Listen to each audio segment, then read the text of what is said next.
जय हिंद विद्यार्थियों, आप सभी का स्वागत है मेरे इस YouTube चैनल जय हिंद क्लासेज में। तो विद्यार्थियों, पिछले क्लास में हमने क्लास 10th का चैप्टर 2 जिसका नाम है बहुपद, उसके बेसिक को हमने समझा था और सीखा था। आज हम चैप्टर 2 के ही एक्सरसाइज 2.1 को हम लोग समझेंगे और सीखेंगे।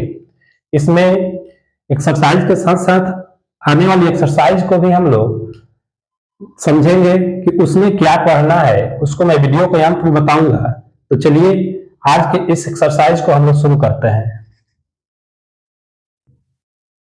तो एक्सरसाइज 2.1 का यह फर्स्ट क्वेश्चन है कि किसी बहुपद px के लिए y बराबर px का ग्राफ दिया गया है। यहाँ एक कोई बहुपद है px।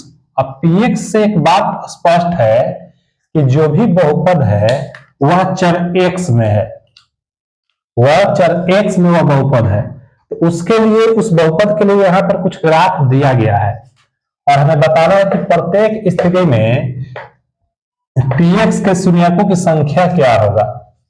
जो जिस भी बहुपद का यह ग्राफ है उस बहुपद के शून्यकों की संख्या कितना होगा, हम लोगों को यह बताना है। तो याद कीजिए कि हमने आपको बताया था कि एक घातीय बहुपद के शून्यकों की संख्या 1 हो सकता है, द्विघातीय का 2 हो सकता है। अधिकतम शून्यकों की संख्या, एक घातीय का अधिकतम 1 और द्विघातीय बहुपद होगा तो उसका अधिकतम शून्यकों की संख्या 2 होगा। त्रिघातीय बहुपद होगा तो उसके शून्यकों की संख्या 3 होगा। इसी प्रकार से चतुर्थ घातीय बहुपद होगा तो उसका अधिकतम शून्यकों की संख्या 4 हो सकता है। लेकिन आज हम लोगों को इस ग्राफ को देख करके बताना है कि यह किस प्रकार का बहुपद होगा और इसमें शून्यकों की संख्या कितना होगा। इसमें तो केवल शून्यक की संख्या बताना है, लेकिन एक बात समझ लीजिए, किस प्रकार के बहुपद का भी शून्यक कितना होता है मैं ये भी आपको बताऊंगा। तो चलिए यहाँ देखिए, ध्यान से समझेंगे कि यह जो फर्स्ट क्वेश्चन है, यहाँ आप आलेख देख सकते हैं कि एक सरल रेखा है जो y अक्ष को काट रहा है और यहाँ जो बहुपद है चर x में है। px का मतलब चर x में। तो ध्यान देना है कि यदि आलेख x अक्ष को जितने बिंदुओं पर काटता है उसका उस बहुपद का शून्यक उतना ही होता है। ठीक है, अगर चर x वाला कोई बहुपद है और उसका आलेख x अक्ष को जितने बिंदुओं पर काटेगा उसके शून्यकों की संख्या उतना ही होगा। लेकिन यहाँ आप देख सकते हैं कि यहाँ जो आलेख है x अक्ष को किसी भी बिंदु पर नहीं काट रहा है, यह y अक्ष को काट रहा है। x अक्ष के किसी भी बिंदु पर नहीं काट रहा है, तो यहाँ हम लिख देंगे कि इसके शून्यकों की संख्या 0 होगी। ठीक है, अब यह सेकेंड नंबर क्वेश्चन देखिए। सेकेंड नंबर क्वेश्चन जो है, इसमें देखिए कि यह आलेख जो है x अक्ष को कितने जगह काटता है। तो यह x अक्ष है, x अक्ष को एक ही बिंदु पर काट रहा है। इसका मतलब है कि यह जिस भी बहुपद का आलेख है उस बहुपद का शून्यकों की संख्या 1 होगा। अब यह थर्ड नंबर क्वेश्चन को आप देख सकते हैं। इसमें यह जो आलेख है, देखिए x अक्ष को कितने बिंदुओं पर काट रहा है, 1 2 3, यह 3 बिंदुओं पर काट रहा है। इसका मतलब है कि यह जो आलेख जिस बहुपद का है उस बहुपद के शून्यकों की संख्या 3 होगा। बहुत ही सिंपल है, इसी प्रकार से देखना है। और यह देखिए, यह जो आलेख है 4 नंबर क्वेश्चन है, इसका आलेख आप देखिए, इसका आलेख इस तरह की आकृति जो होती है परवलयाकार इसको कहते हैं। यह जो आलेख है परवलयाकार है, जो x अक्ष को कितने बिंदुओं पर काट रहा है, 2 बिंदुओं पर काट रहा है। 2 बिंदुओं पर काट रहा है, इसका मतलब होता है कि इसके शून्यकों की संख्या 2 होगा। 5 नंबर प्रश्न देखेंगे, आप नीचे लिख देंगे कि चूंकि इसमें लिखेंगे हर एक प्रश्न में कि यह x अक्ष को 2 बिंदुओं पर काट रहा है, इसलिए इसके शून्यकों की संख्या 2 होगा। इस तरह से लैंग्वेज के द्वारा हम लोग इसका आंसर देंगे। अब यह 5 नंबर प्रश्न देख सकते हैं कि यह जो आलेख है x अक्ष को कितने बिंदुओं पर काट रहा है, 1 2 3 4 बिंदुओं पर काट रहा है। इसका मतलब है कि इसके शून्यकों की संख्या 4 होगा।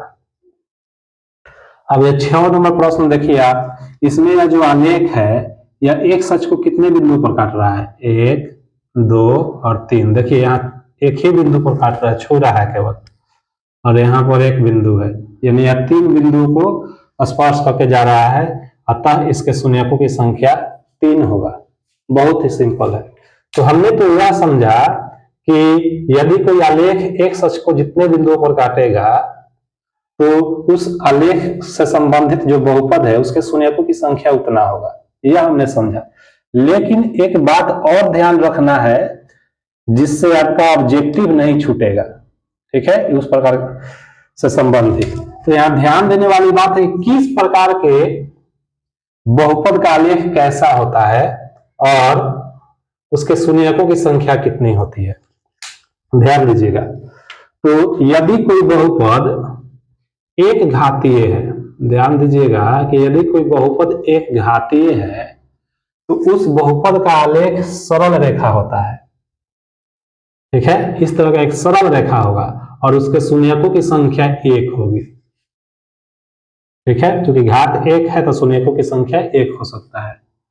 और यदि कोई बहुपद जो है आपका द्विघातीय है, यदि कोई बहुपद द्विघातीय है तो उसके आलेख जो होगा उस आलेख का आकार जो है प्रवलयाकार होगा। प्रवलयाकार कहने का मतलब इस प्रकार की आकृति, इस प्रकार की जो आकृति है इसको प्रवलयाकार कहते हैं।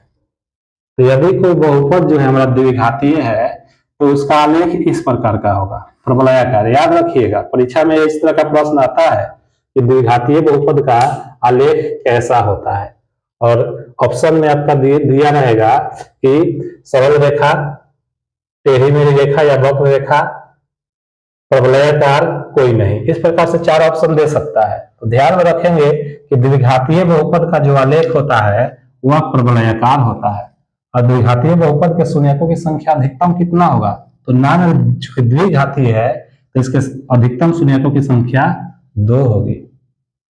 और यदि कोई त्रिघातीय बहुपद होगा, अगर त्रिघातीय बहुपद होगा तो उसके अधिकतम शून्यकों की संख्या 3 होगा।